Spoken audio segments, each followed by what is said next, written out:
বন্ধুরা, আজকে তো পয়লা বৈশাখ। তো সকলকে শুভেচ্ছা নতুন বছরের। তো বড়দেরকে সবাইকে আমি প্রণাম জানাই, আর ছোটোদেরকে অনেক অনেক ভালোবাসা আমার তরফের থেকে। তো ডিজিটাল জামানাতে কি হয়ে গেছে, আমরা তো নিজের সংস্কার সবাই ভুলে গেছি। তো কেউ কিছু মনে করবে না, সবাই পুরোনো কথা সবাই ভুলে একে অপরকে ভালোবাসাটাই হলো কর্তব্য সবার। তো সকলেই ভালো থাকবে। আর হলো গিয়ে একটা কথা, যে আমরা ছোটো থেকে দেখে আসছি ঘরে, কিন্তু আমাদের নতুন বছরে আমরা বড়োদেরকে সবসময় প্রণাম করে থাকি। তারপরে ছোটোদেরকে অনেক অনেক ভালোবাসা দিই আমরা। তো এখন কি হয়েছে, এই ডিজিটাল জামানাতে সেই জিনিসটা নাই, কেউ কিন্তু এই উল্লেখটা করে না যে নতুন বছর আমাদের পয়লা বৈশাখ।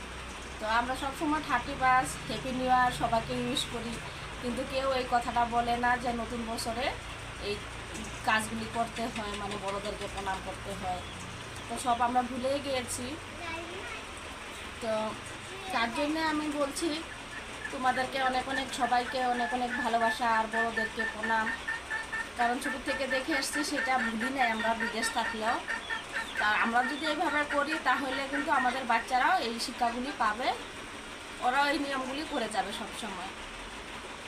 তো আরেকটা কথা হলো, এখন তো আমরা ডিজিটাল জামানাতে কিছু অন্যায় করলেও আমরা কখনো কই না যে মাফ করে দিও, আমরা কি বলি সরি সরি দিয়ে সেরে ফেলি সব কিছু। আরেকটা কথা হলো যে বন্ধুত্ব থেকে আমাদের ফ্রেন্ডসে এসে গেছি আমরা। তো যে যখন যে পরিস্থিতি, সেই পরিস্থিতিতে চলতে হয় ঠিকই, কিন্তু নিজের সংস্কারটা নিজেরা রাখাটাই আমি মনে করি ভালো। তার জন্যে আমি তোমাদেরকে সবাইকে প্রণাম জানাচ্ছি আরেকবারও, বড়োদেরকে আর ছোটোদেরকে অনেক অনেক ভালোবাসা।